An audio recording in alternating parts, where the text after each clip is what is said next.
Welcome to MBE dairy আমার চ্যানেলকে subscribe করুন আর দেখুন নয়া নয়া ভিডিও।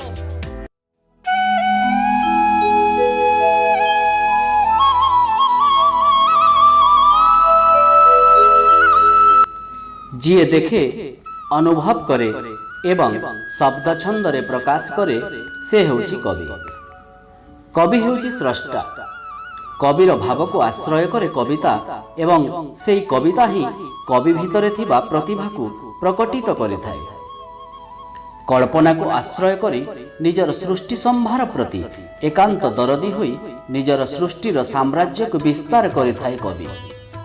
ଓଡ଼ିଆ ସାହିତ୍ୟରେ ଏମିତି ଜଣେ ଦରଦୀ କବି ହେଉଛନ୍ତି ଗଙ୍ଗାଧର ମେହେର। ତାଙ୍କର ଜୀବନୀ, ସାହିତ୍ୟକୃତି, ବ୍ୟକ୍ତିତ୍ୱ ଓ ପ୍ରତିଭା ସହିତ ଆସନ୍ତୁ ପରିଚିତ ହେବା।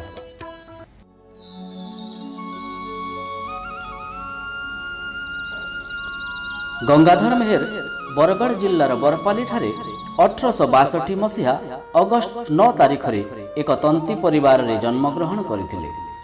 ସେଦିନ ଥିଲା ଶ୍ରାବଣ ପୂର୍ଣ୍ଣିମା। ସେ ସମୟରେ ବରପାଲି ସମ୍ବଲପୁର ଜିଲ୍ଲା ଅଧୀନରେ ଥିଲା। ତାଙ୍କ ପିତାଙ୍କ ନାମ ଥିଲା ଚୈତନ୍ୟ ମେହେର ଓ ମାତାଙ୍କ ନାମ ଥିଲା ସେବତୀ ଦେବୀ। ତାଙ୍କ ପିତା ଖୁବ୍ ଗରିବ ଥିଲେ ବି ଧର୍ମପରାୟଣ ଥିଲେ। ପିଲାଦିନରୁ ତାଙ୍କ ପିତାଙ୍କ ବ୍ୟକ୍ତିତ୍ୱର ପ୍ରଭାବ ତାଙ୍କ ଉପରେ ପଡ଼ିଥିଲା। ସେ ଖୁବ୍ ଈଶ୍ୱର ବିଶ୍ୱାସୀ ଥିଲେ। ବରପାଲିଠାରେ ପଞ୍ଚମ ଶ୍ରେଣୀ ପର୍ଯ୍ୟନ୍ତ ପାଠ ପଢ଼ିଥିଲେ। ପିତାଙ୍କର ଆର୍ଥିକ ଅବସ୍ଥା ସ୍ୱଚ୍ଛଳ ନଥିବାରୁ ସେ ଆଉ ଆଗକୁ ପାଠ ପଢ଼ିପାରିନଥିଲେ। ସ୍କୁଲ ଶିକ୍ଷା ପରେ ସେ ପୈତୃକ ବୃତ୍ତିରେ ପିତାଙ୍କୁ ସାହାଯ୍ୟ କରିଥିଲେ ଏବଂ ପରିବାର ପୋଷଣରେ ସହାୟକ ହୋଇଥିଲେ। ତନ୍ତଚାଳନା ସମୟରେ ବିଭିନ୍ନ କାବ୍ୟ ଆବୃତ୍ତି ସହ ଗ୍ରନ୍ଥଚର୍ଚ୍ଚା ମଧ୍ୟ କରୁଥିଲେ। ସେହି ସମୟରେ ଉପେନ୍ଦ୍ର ଭଞ୍ଜଙ୍କ କାବ୍ୟ ଦ୍ୱାରା ପ୍ରଭାବିତ ହୋଇ ରସରତ୍ନାକର ନାମକ ପଦ୍ୟ ପୁସ୍ତକ ରଚନା କରିଥିଲେ। ଏହା ର ଅକ୍ଷର ଆଦ୍ୟପ୍ରାନ୍ତ ବିଶିଷ୍ଟ ରଚନା ଥିଲା। ତାପରେ ଅହଲ୍ୟା ସ୍ତବ ଲେଖି ରାଧାନାଥ ରାୟଙ୍କ ନିକଟକୁ ପ୍ରେରଣ କରିଥିଲେ। ଏହା ପଢ଼ି ରାଧାନାଥ ରାୟ ତାଙ୍କୁ ଅଧିକ କାବ୍ୟ କବିତା ରଚନା କରିବାକୁ ପତ୍ର ଦ୍ୱାରା ପ୍ରେରଣା ଦେଇଥିଲେ। 1885 ମସିହାରେ ବରପାଲି ଜମିଦାର ଲାଲା ନୃପରାଜ ସିଂ ଦେବ ଗଙ୍ଗାଧରଙ୍କୁ ମାସିକ 7 ଟଙ୍କା ବେତନରେ ତାଙ୍କ ଶିରସ୍ଥାରେ ଅମିନ ଭାବେ ନିଯୁକ୍ତି ଦେଇଥିଲେ। କର୍ମଠ, ନିଷ୍ଠାପର ଓ ସାଧୁତା ଗୁଣ ଯୋଗୁଁ ଗଙ୍ଗାଧର ତାଙ୍କର ଅଧିକ ବିଶ୍ୱାସ ଭାଜନ ହୋଇପାରିଥିଲେ। ତେଣୁ ତାଙ୍କୁ 1899 ମସିହାରେ ଜୁଡ଼ିସିଆଲ ମୋହରିର ପଦବୀରେ ନିଯୁକ୍ତି ମିଳିଥିଲା। ପଦ୍ମପୁରଠାରେ ନିଜର କର୍ମମୟ ଜୀବନ ସେ ଅତିବାହିତ କରି 1917 ମସିହାରେ ସରକାରୀ କାର୍ଯ୍ୟରୁ ଅବସର ଗ୍ରହଣ କରିଥିଲେ। ତାପରେ ବି କିଛି ଦିନ ପଦ୍ମପୁରଠାରେ ଅବସ୍ଥାନ କରିଥିଲେ। ଶେଷରେ ନିଜ ଜନ୍ମମାଟି ବରପାଲିକୁ ସେ ଫେରି ଆସି ଜୀବନର ଶେଷ ମୁହୂର୍ତ୍ତ ପର୍ଯ୍ୟନ୍ତ ଅତିବାହିତ କରିଥିଲେ। ଗଙ୍ଗାଧର ମେହେରଙ୍କ ସାହିତ୍ୟ ସର୍ଜନା ଭିତରେ ପ୍ରଥମ ସୃଷ୍ଟି ହେଉଛି ର ଆଦ୍ୟପ୍ରାନ୍ତ ନିୟମରେ ରଚିତ ରସରତ୍ନାକର।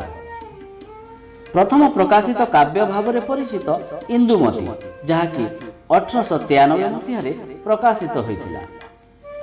ତାଙ୍କର ଅନ୍ୟାନ୍ୟ ସୃଷ୍ଟିଗୁଡ଼ିକ ହେଉଛି 1894 ମସିହାରେ ରଚିତ ଉତ୍କଳ ଲକ୍ଷ୍ମୀ, 1903 ମସିହାରେ କୀଚକବଧ, ସର୍ବାଧିକ ଲୋକପ୍ରିୟ କାବ୍ୟ ତପସ୍ୱିନୀ, ଯାହାକି ସେ 1912 ମସିହାରେ ରଚନା କରିଥିଲେ।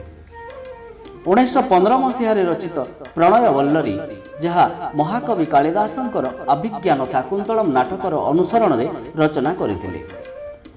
ଏହା ସହିତ ମହିମା, କବିତା କଲ୍ଲୋଳ, ଅଯୋଧ୍ୟା ଦୃଶ୍ୟ, ବଳରାମ ଦେବ ଆଦି କାବ୍ୟ ମଧ୍ୟ ସେ ରଚନା କରିଥିଲେ। ପଦ୍ମିନୀ ହେଉଛି ତାଙ୍କର ଶେଷ କୃତି। ତାଙ୍କ ରଚିତ କବିତା ଗୁଡ଼ିକ ମଧ୍ୟରେ ଅର୍ଘ୍ୟଥାଳି ତାଙ୍କର ସର୍ବାଧିକ ଲୋକପ୍ରିୟ କବିତା ସଂକଳନ, ଯାହା ଭକ୍ତି, ଅମୃତମୟ, ମଧୁମୟ ପରି କବିତା ଗୁଡ଼ିକ ଦ୍ୱାରା ବେଶ ଖ୍ୟାତି ଲାଭ କରିଛି।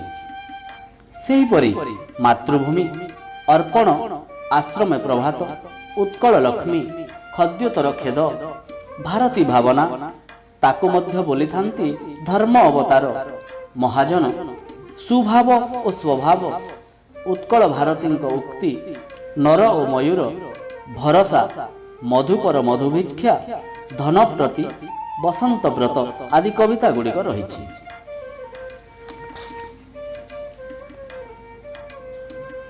ଗଙ୍ଗାଧରଙ୍କ ସାହିତ୍ୟ ସମ୍ଭାର ଭିତରେ ନୈତିକ ଆଦର୍ଶ ଯେତିକି ଅଛି, ରସଚେତନାର ଉତ୍ସ ମଧ୍ୟ ସେତିକି ରହିଛି। ତା ସହିତ ଚିନ୍ତା ଚେତନାର ମହୌଷଧି ମଧ୍ୟ ଭରି ରହିଛି।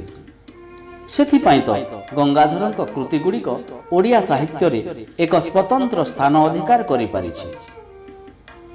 ସୁଲଳିତ ଶବ୍ଦ ସମ୍ଭାର, ଭାରତୀୟ ଆଦର୍ଶ, ଉନ୍ନତ ଭାଷା, ଭାବ ଓ ରସର ଉପାଦାନ ଏସବୁ ହେଉଛି ଗଙ୍ଗାଧର ସାହିତ୍ୟର ବୈଶିଷ୍ଟ୍ୟ। ପ୍ରକୃତିର ରୂପକାର ଭାବରେ ଓଡ଼ିଆ ସାହିତ୍ୟ ପାଇଁ ସେ ଚିର ନମସ୍ୟ। ସେ ଥିଲେ ଜଣେ ମାନବବାଦୀ କବି। ତାଙ୍କର ମଧୁମୟ ଲେଖନୀ ମାନବୀୟ ଚରିତ୍ରକୁ ରୂପାୟିତ କରି ସମାଜ ପାଇଁ ଶିକ୍ଷାର ଏକ ପ୍ରଶସ୍ତ ମାର୍ଗ ଉନ୍ମୁକ୍ତ କରିଛି, ଯାହାକି ତପସ୍ୱିନୀ ସୀତା, ଶକୁନ୍ତଳା, ଇନ୍ଦୁମତୀ, ଦୁଷ୍ମନ୍ତ, ରାମଚନ୍ଦ୍ର ଆଦି ଚରିତ୍ର ମାଧ୍ୟମରେ ପ୍ରତିଫଳିତ ହୋଇଛି। ସରଳତା ହେଉଛି କବିଙ୍କର ଅନ୍ୟତମ ଗୁଣ। ତାଙ୍କ ଲେଖନୀରେ କେଉଁଠି ସେ ସମାଜ ସଂସ୍କାର ପାଇଁ ବିଦ୍ରୋହ ଘୋଷଣା କରିଛନ୍ତି, ତ କେଉଁଠି ଦେଶାତ୍ମବୋଧକ ଚିନ୍ତାରେ ଅନୁପ୍ରାଣିତ ହୋଇ ବୈପ୍ଳବିକ ସ୍ୱର ଉଠାଇଛନ୍ତି। ପୁଣି କେଉଁଠି ପ୍ରଗାଢ଼ ଭକ୍ତି ଭାବନାର ସ୍ପର୍ଶରେ ତାଙ୍କର ସାହିତ୍ୟ ସାଗର ତରଙ୍ଗାୟିତ ହୋଇ ଉଠିଛି।